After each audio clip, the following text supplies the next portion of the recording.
ભાભરમાં railway stop માટે મામલતદાર અને railway station માસ્તરને આવેદનપત્ર આપ્યું. ભાભરમાં રેલવે સ્ટોપ માટે મામલતદાર અને રેલવે સ્ટેશન માસ્ટરને આવેદનપત્ર આપવામાં આવ્યું. બનાસકાંઠા જિલ્લાનું સરહદી વેપારી મથક ભાભરને તંત્ર સહિત રાજકીય કિનાખોરી રાખીને અન્યાય થતો હોવાનું લોકોમાં ચર્ચાઈ રહ્યું છે. ભાભર એક વેપારી મથક હોવા છતાં કેટલીક પેસેન્જર ટ્રેનોને સ્ટોપેજ ન આવતા જાગૃત નાગરિકો અને નગરજનો દ્વારા મોટી સંખ્યામાં રેલી સાથે મામલતદાર કચેરી પહોંચી મામલતદાર R.M. ચૌધરી સાહેબને આવેદનપત્ર આપવામાં આવેલ. તે ત્યારબાદ ભાભર રેલવે સ્ટેશન પહોંચી રેલવે સ્ટેશન માસ્ટર કમલેશ કુમારને આવેદનપત્ર આપી ભાભર શહેરને રેલવે સ્ટોપ આપવાની માંગણી કરી હતી. રેલવેના ઉચ્ચ અધિકારીઓ સાથે ટેલિફોનિક ચર્ચા કરવામાં આવી. ભાભર રેલવે સ્ટેશનથી નીકળતી ટ્રેનો બત્રા ભુજ સુપરફાસ્ટ, બત્રા ગાંધીધામ, પાલનપુર ભુજ, અમદાવાદ એકતાનગર સહિત પેસેન્જર ટ્રેનોને સ્ટોપેજ આપવાની આવેદનપત્ર આપીને માંગ કરાઈ. ભાભરના તેમજ આજુબાજુના જાહેર જનતાને રેલવે સ્ટોપ મળે એની માગણી છે. તો વહેલામાં વહેલી ભાભરમાં સ્ટોપ મળે એવી વિનંતી.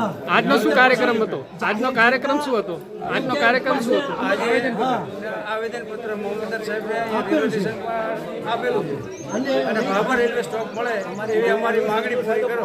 હા, રેલવે સ્ટોપ ના મળે તો હવે પછીનો શું રચના છે તમારી? ઓકે. ગુજરાત રાજ્યના સરહદી જિલ્લા એવા બનાસકાંઠાના સરહદી વિસ્તાર વાવ, ભાભર, સુઈગામ અને થરાદ આ તમામ તાલુકાઓમાં માત્ર ભાભર જ એક એવું રેલવે સ્ટેશન છે કે જ્યાં દિલ્હી અને બોમ્બે જતી ગાડીઓને જે સ્ટોપેજ આપવામાં આવે તો તમામ જાહેર જનતાને પણ લાભ મળે. એ સિવાય તાજેતરમાં નડાબેટને ટુરિઝમ તરીકે સરકારશ્રી વિકસાવી રહી છે. તો જો સ્ટોપેજ મળે તો બહારના સહેલાણીઓને પણ આ લાભ મળે. આના માટે અગાઉ ઘણા આવેદનપત્રો આપ્યા છે, પરંતુ તેમ છતાં કોઈ ઉકેલ ના આવતા આજ દિને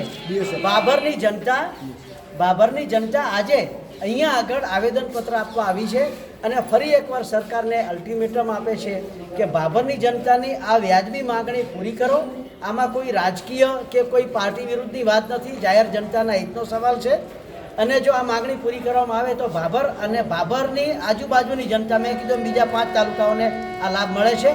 તો સરકારશ્રી અમારી આ લાગણી સ્વીકારશે એવી અમને અપેક્ષા છે.